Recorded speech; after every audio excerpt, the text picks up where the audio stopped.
ప్రభుత్వ పాఠశాలలో చదివే ఒక్కో విద్యార్థిది ఒక్కో గాథ. వారి జీవన హృదయాలలోకి కనుక మనం తొంగి చూస్తే అక్కడ ఒక పెద్ద కన్నీటి సముద్రం కనిపిస్తుంది.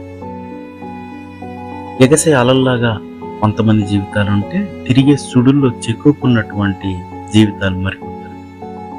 తల్లి లేని వారు కొందరు, తండ్రి లేని వారు మరికొందరు, అసలు తల్లిదండ్రులే ప్రేమే తెలియని అనాథ పిల్లలు ఎందరో మరెందరో ప్రభుత్వ పాఠశాలలో ఉంటున్నారు.